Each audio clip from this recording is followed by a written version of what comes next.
hello, my dear students. Today, topic from 7th standard. So, I welcome my little kids, okay, from the 7th standard.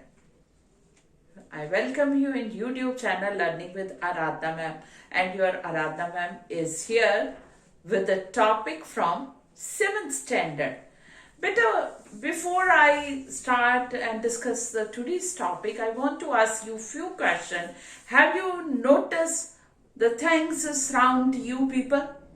आपके चारों तरफ कौन कौन सी चीजें हैं? उनमें से कौन सी चीजें जो है which are the basic necessity of your life, and the things which without which the life is, there's no existence of life. Okay.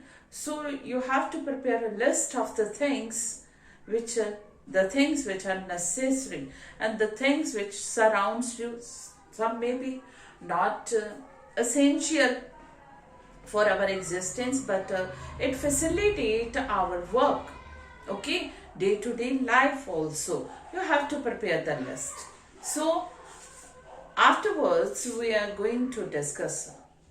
Today's topic is from the first chapter, components of environment. Okay, components of environment. Before we discuss about the components of environment, I want to define what is environment. I want to clear what is environment. Environment है क्या? The question which I have asked you before starting the topic. The things which surround us. All the things जो हमारे चारों तरफ है. Okay, that's make a environment. वो एक वातावरण बनाते हैं, एक environment बनाते हैं जो हमारे चारों तरफ है. कुछ एक some of those are very essential for our existence, for our life. As air, we breathe, हम सांस लेते हैं, है ना? सांस बंद कर दो. योगी जो हैं, जो योगा अभ्यास करते हैं या meditation, I don't know how much time they can control their breathing and stop their breathing and can live. Okay, कितना आधा घंटा, maximum 1 घंटा, that's all. But without air, without breathing, we can't survive. Okay, it's essential for our life. Getting my thing? So air होगी which surround us, हमारे चारों तरफ है. It is also essential for our life. Okay, existence of our life. Then second one is water, जो हम पीते हैं. पानी पिए बिना, सांस लिए बिना आधा घंटा 1 घंटा रह सकते हैं. पानी पिए बिना 1 दिन रह सकते हैं, 2 तीसरे दिन 2. Okay, so water, sunlight. Okay, sun is the basic source of energy, major source of energy. Energy इसी से, प्लांट इसी से ग्रो होते हैं. प्लांट खाना नहीं बनाएंगे सनलाइट के बिना, ये एसेंशियल है. प्लांट नहीं होंगे तो हमें खाना नहीं मिलेगा. We can't live. So each and everything which surround us and which is essential for our life, for our existence, is called environment. I hope you understood. So our first outcome, learning outcome, is define environment and also describe the elements, the components of environment. Now we have discussed our first learning outcome, that is define environment. Now we are moving towards our second learning outcome, describe the elements of your components of environment. So let's move to the board.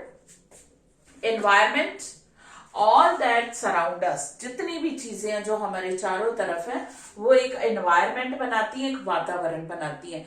इनमें से I have told you have to prepare, make a list कि कौन कौन सी चीजें जो हैं जो हमारे चारों तरफ है, but some of them are not necessary, unnecessarily हमें surround कर रहे हैं, और उनको हम अपने आप से कैसे दूर कर सकते हैं. Okay, how we keep ourselves away from those things. You have to. Okay. Then moving towards the second step, those are the components या elements of environment. Elements of environment. Environment के 2 elements हैं. First is man-made. आदमी ने बहुत सी चीजें बनाई हैं जो हमारी लाइफ के लिए अब जरूरी होगी हैं. We can't live. उन man-made चीजों के बिना the life will be primitive society. Okay, कोई लाइफ जो है आदि मानव जिसको हम लोग कहते हैं, जैसे जीते थे वैसे हो जाएगी. You have to prepare the list of those things, okay, जो हमारे एनवायरमेंट में शामिल हो गया, but those are not natural elements or natural component, but those are the man-made. Okay, so you have to prepare the list. The second one is natural environment. Beta, you got the thing? Environment has two component. Okay, your two element. First is man-made environment element, then a second natural environment. Okay, ये हो गया. अब natural environment जो है again bifurcated, divided into two parts. First is physical environment, second is biological. Getting my thing? Environment has two components, two parts, two elements. The first one is man-made and natural. जो भगवान ने बनाया है, natural environment, air, water, sunlight, everything. Okay, so ये हो गया natural environment, land, हमारी जमीन. But अब इन्वायरमेंट में मैन मेड चीजें भी शामिल है जिनके बिना लाइफ पॉसिबल नहीं. ओके, मैन मेड तो एक ही हो गया, बट नेचुरल एनवायरमेंट जो है दैट इज बफ्रिकेटेड और divided into, classify into two parts. Again natural जो है वो दो, physical environment and biological environment. Physical में सारी की सारी नॉन लिविंग थिंग्स आती हैं. नॉन लिविंग थिंग्स जैसे कि लैंड, वाटर, एयर, ये नेचुरली है ना, लैंड, वाटर, एयर, बट ये नॉन लिविंग है. ओके, ये नॉन लिविंग है और ये फिजिकल एनवायरमेंट है हमारा. किसके अंदर? नेचुरल एनवायरमेंट के अंदर. अब नेचुरल एनवायरमेंट के अंदर सेकंड कौन सा है? Biological environment. ओके बेटा, गेटिंग माय थिंग? फर्स्ट हमने डिस्कस कर दिया फिजिकल एनवायरमेंट. इसमें कौन कौन सी है? All the non living things, land, water and air. Example, for example, I have given you the example. If you have other example in your brain, in your mind, you can send me in the comment section. Okay, then the second one is all the things which are living. Biological environment क्या है? सारी की सारी living thing जो सांस लेती है, breath. Okay, ये क्या है? प्लांट्स. प्लांट्स भी सांस लेते हैं. उनको काटो, उनको दर्द होता है. कोई फ्लावर वगैरह ऐसे आपको अच्छा लगता है, आप तो तोड़ देते हो, बट दर्द होता है प्लांट को.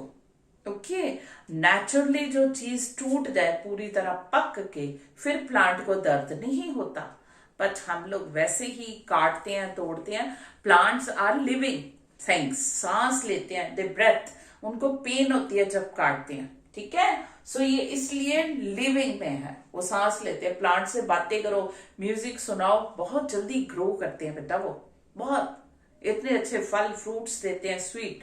Okay, because they are the living beings. वो सांस लेते हैं, वो सुनते हैं, उनमें फीलिंग है.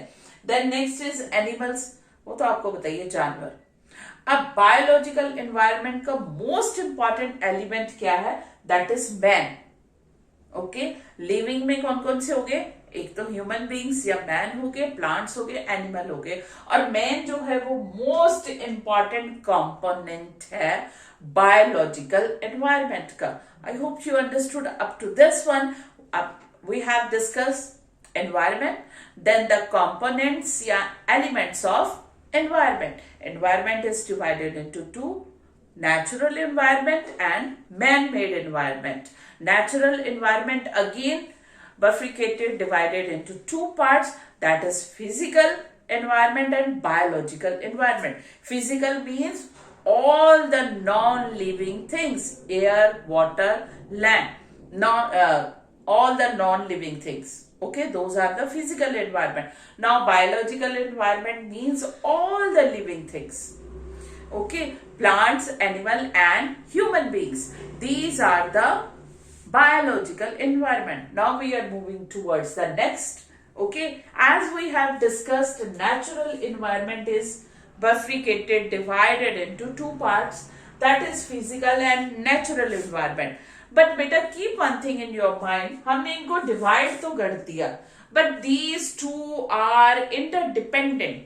ये एक दूसरे के ऊपर बहुत ज्यादा निर्भर, जिसको हम लोग कहते हैं आत्मनिर्भर, डिपेंडेंट है.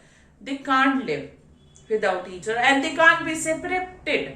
इनको अलग हम लोग कर ही नहीं सकते, क्योंकि कुछ भी चेंज फिजिकल में एनवायरमेंट में हुआ, नेचुरल एनवायरमेंट में अपने आप हो जाता है. Okay, whether those are gradual means slow changes, और वेदर रैपिड और सडन चेंजेस. मिट्टी की लेयर जैसे कि स्लोली फर्टाइल लैंड डेजर्ट बन जाती है. ओके, और डेजर्ट को फर्टाइल बनाया जा सकता है, but it's a very gradual and slow process. Earthquake आया, वॉल्केनिक करप्शन हुआ, that is the sudden.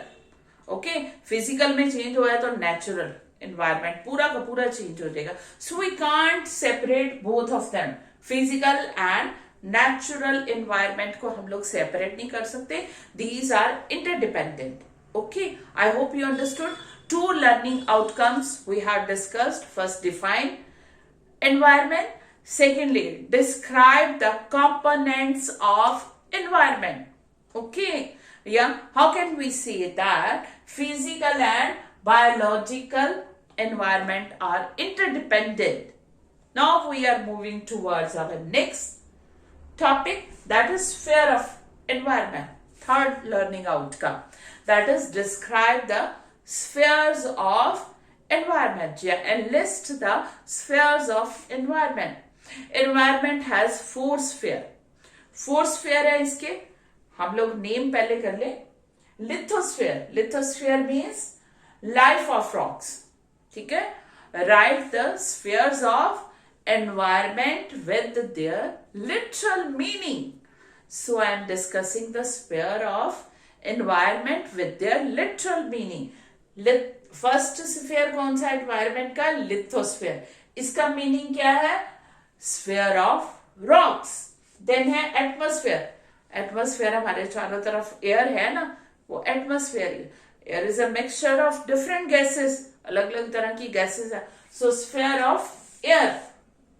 Third is hydrosphere. Hydro means water. Okay, H2O. ये क्या है? Sphere of water. हाइड्रो से ही पता चल रहा है. देन नेक्स्ट है बायोस्फीयर. Bio means life. हमने डिस्कस किया ना, biological environment means living things. तो बायोस्फीयर का मतलब ये है life, sphere of life. I have discuss the 4 sphere of environment with their literal meaning. Then after some time we are discussing, okay, in a few seconds we are discussing the features and importance of each and every sphere of environment. Right now take the screenshot of mind map or main points of this topic. Okay beta?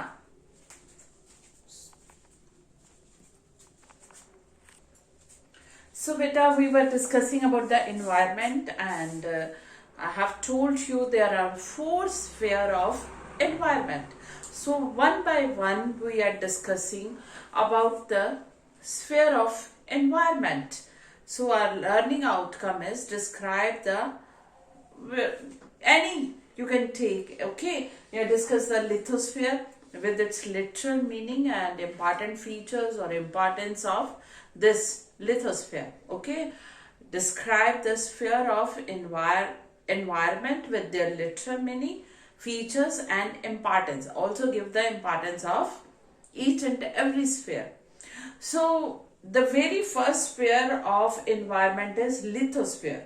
The literal meaning we have already discussed, the sphere of rock. बेटा ये जो हमारी जमीन है, land है, that is lithosphere. Okay, solid layer of अर्थ. पानी है, कहीं पे ओशंस है, रिवर्स है, दैट इज हाइड्रोस्फीयर. लिथोस्फीयर क्या है? जहां पे लैंड है, जमीन है. So that is the lithosphere, solid layer of earth या sphere of rock. That is the lithosphere. अब लिथोस्फीयर की थिकनेस जो है, मोटाई जिसको हम लोग कहते हैं, that is different from place to place.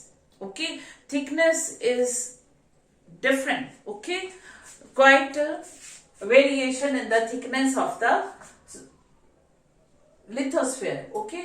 The earth's solid layer is called lithosphere. Thickness is about 100 kilometer. Maximum कितनी है, 100 किलोमीटर इसकी मोटाई है। कहीं पे 50 भी हो सकती है, कहीं पे 40 भी हो सकती है, कहीं पे 60 भी। जमीन के नीचे पानी मिल जाता है, आपको पता है ना। सो 100 किलोमीटर है इसके। अपर मोस्ट जो सबसे ऊपर वाली लेयर है हमारी जमीन की, हमारी लैंड की, हमारी अर्थ की, अपर मोस्ट पार्ट जो है वो कंपोज्ड ऑफ रॉक्स का बना हुआ है। और उनमें क्या होता है, रिच मीन्स कौन कौन से भरे पड़े हैं, metal, silica and aluminium. Uppermost earth का पार्ट सिलिका और एल्यूमिनियम से रिच है, भरा पड़ा है, और इसको कहा जाता है सियाल।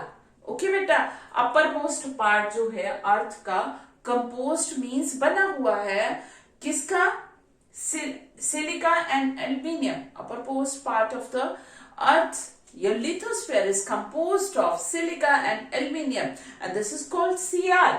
okay, and below सियाल के नीचे जब हम डिगिंग करें, खुदाई करें, then below Siyal the layer of rock mainly rich in silica and magnesium। सियाल के नीचे जो लेयर है लिथोस्फेयर की, दैट इज रिच मीन्स भरी पड़ी है, सिलिका एंड मैग्नीशियम। ये किसकी थी, सिलिका एंड एल्यूमिनियम। उसके नीचे सिलिका एंड मैग्नीशियम, इसको सीमा कहते हैं। Okay, sima and sial. Differentiate in sima and sial. If you get the question, you will write these 2 points only. Okay. अब इसकी इंपॉर्टेंस भी समझ लो। What is the importance? ये प्रोवाइड लैंड हमें देती है रहने के लिए। सपोज करो अगर सॉलिड लेयर ऑफ अर्थ नहीं होती, पानी होता, तो हम तैर रहे होते, फ्लोटिंग घरों में रहते, बोट हाउस में रहते, वो तो चलो छोड़ो, हम रह लेते। बट एग्रीकल्चर, क्रॉपिंग, प्लांट कहाँ पे ग्रो होते, हम क्या खाते। सो प्लांट्स जो हैं वो भी, एनिमल्स भी, सबके लिए ये हमें लैंड दे रही है। ये सबसे बड़ी इंपॉर्टेंस है इस फेयर की। ओके, प्लांट्स इसी लेयर में ग्रो होते हैं, each and everything which is. I hope you understood the first sphere of the environment. Now we are moving towards the second sphere of environment, that is atmosphere. हमारे चारों तरफ air है, हवा है। We can't see but we can feel। हवा तेज चले कितनी जल्दी फील होती है। We are breathing, सांस ले रहे हैं। अब डीप ब्रीदिंग कहते हैं करो तो फिर बीमारियां भी दूर होती है। ऑक्सीजन इनहेल करो मैक्सिमम, यानी कि आपके लंग्स जो है हेल्दी रहेंगे, यू विल हेल्दी। सो ये एटमॉस्फेयर में है air. Okay, due to this atmosphere, air जो है जब बहुत ज्यादा विगरसली ब्लो करती है, फास्ट ब्लो करती है, तब तो हमें फील होता है। Generally we can't feel because we can't see the air, but when we breathe, हम ऑक्सीजन अंदर लेके जा रहे हैं। So this is the importance. So earth ये एटमॉस्फेयर है, इसका लिटरल मीनिंग है स्फीयर ऑफ एयर। अब ये लिटरल मीनिंग हो गया। अब इसकी कंपोजिशन क्या है, it is composed of mixture of gases. Atmosphere में बहुत सी गैसेस भरी पड़ी हैं, oxygen, carbon dioxide, nitrogen, helium, iso, okay, organ, you can see. Okay, ये बहुत सारी गैसेस भरी पड़ी हैं, साइंस में आपने पढ़ा ही होगा। बट गैशियस, ये हमारे अर्थ के चारों तरफ, हमारी अर्थ जो है, I don't have the so much place on the board but I will try to explain you. ये हमारी अर्थ है। Okay, this is our earth. इसके चारों तरफ एनवेलप है। ओके, ये है हमारा एटमॉस्फेयर, गैसेस। एनवेलप मीन्स एक लिफाफा सा चढ़ा हुआ। 99% जो है हमारी अर्थ का एटमॉस्फेयर जो है, गैसेस जो है, वो 32 किलोमीटर की हाइट तक है। अर्थ से ऊपर जाएं हम 32 किलोमीटर ऊपर तक। 99% एटमॉस्फेयर इसी में एग्जिस्ट है, यानी कि gases, dust particle, water vapour, each and everything 99% वो 32 किलोमीटर अबव द अर्थ के ऊपर तक का। ओके, अब 32 किलोमीटर के ऊपर जाओ तो एटमॉस्फेयर का कम होना शुरू हो जाता है। सो इसी में एग्जिस्ट करता है। और सबसे बड़ी बात इसकी फीचर इसका एटमॉस्फेयर का ये है, this is very dynamic sphere. Dynamic means which keep on changing rapidly. बहुत जल्दी जल्दी चेंजेस होते हैं. सीजन टू सीजन तो होते ही एटमॉस्फेयर में चेंजेस, आपने देखा ही है. अब हम फील कर रहे थे कि winter season is going to end, but आज देखो रेनी हो गया, कोल्ड, फिर से ठंडा ठंडा फील हो रहा है. सो सीजन टू सीजन तो चेंज होते हैं, but with in a short span of time. कई बार इतने चेंज हो जाते हैं rapidly, it effects on life. Okay, atmosphere में इतने चेंजेस हो जाते हैं, इफेक्ट ऑन. सो ये डायनामिक स्फीयर है, कीप ऑन चेंजिंग है सीजन टू सीजन, बट ये शॉर्ट पीरियड ऑफ टाइम भी चेंज होते रहते हैं.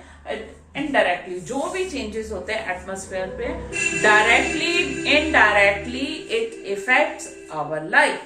ओके, ये डायरेक्टली इनडायरेक्टली ह्यूमन बींग्स की, एनिमल्स की, प्लांट्स की, सबकी लाइफ को, जितने भी लिविंग बींग है उनकी लाइफ को इफेक्ट करता है जो भी चेंज है. Now we are moving towards the last sphere. Okay, no not at all, second last, the third sphere of environment, that is hydrosphere. Okay, hydrosphere means sphere of water. Water आपको पता है earth is called a watery planet, क्योंकि more then 70% water है, भरा पड़ा है. पानी जो है वो ओशन में है, रिवर्स में है, लेक्स में है, आइस कैप्स में है, ग्राउंड वाटर, ये किसी भी जगह पे, ठीक है, पानी है. इसीलिए मोर देन 70% वाटर है, 71% अप्रोक्सीमेटली वाटर है अर्थ के ऊपर, 29% लैंड है. इसलिए that's why earth is called a watery planet और blue planet. If you get the question why Earth is called a watery planet or blue planet, you will call Earth as, okay, there's a 71% of water, okay, available on the Earth, in oceans, rivers, lakes, groundwater, you can ice caps, so many things you can get the water. Okay, 29% हमारी land है, that's why earth is called a blue planet और watery planet. Okay बेटा, but the distribution of water is not uniform, is not even on the earth. पानी कई जगह पे तो अब पीने को भी नहीं मिल रहा. You must got the news, south Africa में कैप टाउन है, अब जीरो वाटर हो जाना. जीरो वाटर मीन्स एक ड्रॉप भी नहीं पानी की पीने का, खत्म हो रहा है पानी, fresh water. Okay, moreover the distribution of water is not evenly distributed और यूनिफॉर्म. पानी जो है एक जैसा नहीं डिस्ट्रीब्यूट किया है. नद्रण और सद्रण, ये हमारा ऊपर वाला ये अर्थ है, ये नद्रण हेमस्फीयर है, और ये नीचे वाला सद्रण हेमस्फीयर है.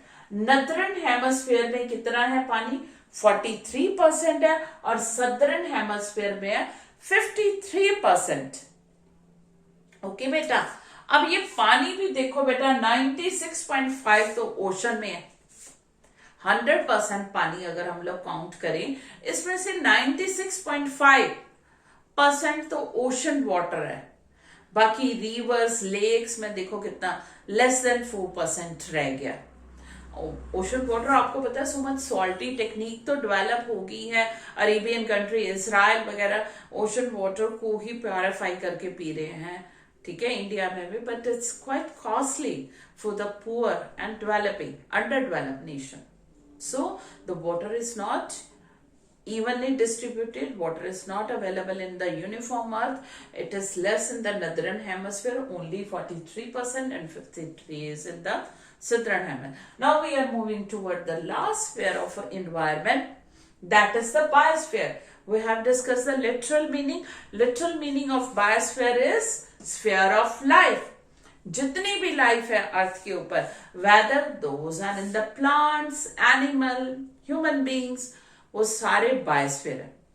ओके, अब इतने ऑर्गेनिज्म है, प्लांट, एनिमल, ह्यूमन बीइंग तो हमने देख लिए मोटे मोटे.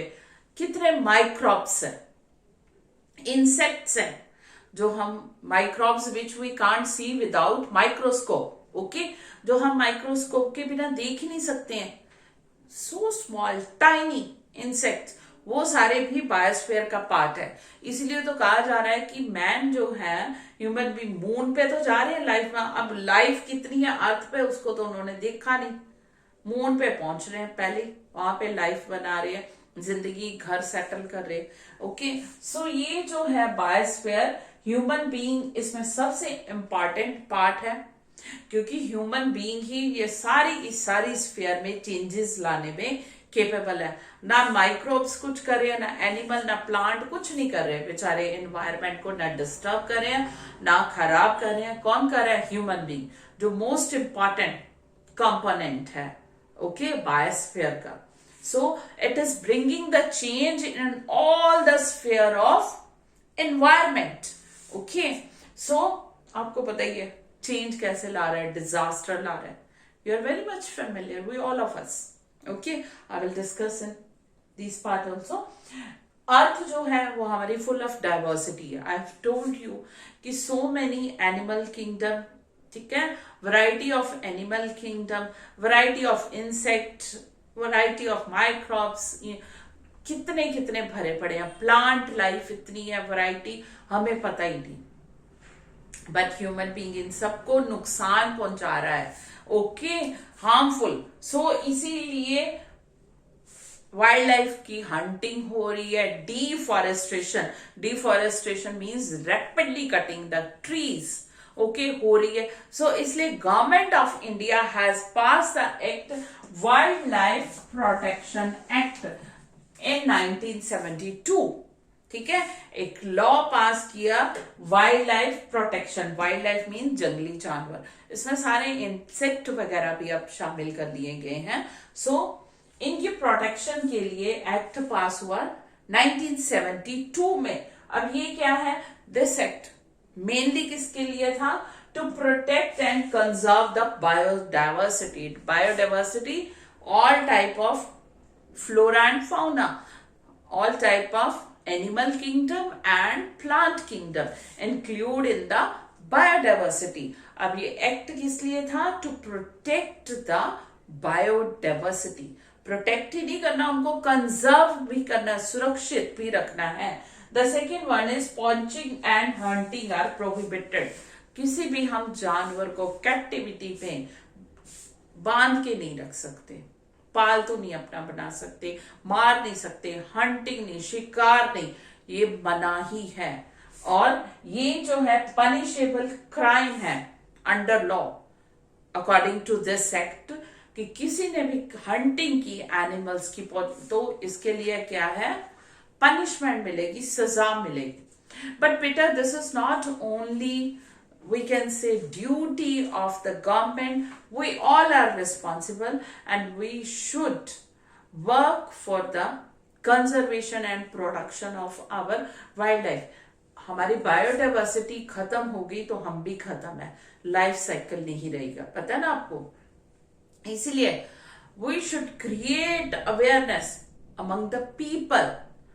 प्लांट्स हम जितने लगा सकते हैं लगाएं, एनिमल्स और जितने भी हैं उनको कंजर्व और प्रोटेक्शन जितने भी प्लांट्स और एनिमल को दे सकते हैं वो हम अपनी तरफ से कुछ ना कुछ काम करें। आई hope you understood today's topic. Okay, from my 7th standard students have understood topic very well, but still you have any problem, send me your problem in comment section. But don't forget to subscribe, like and share the channel to all. That's all from your Aradhna ma'am in YouTube channel Learning with Aradhna ma'am. Take the screenshot of this part, beta.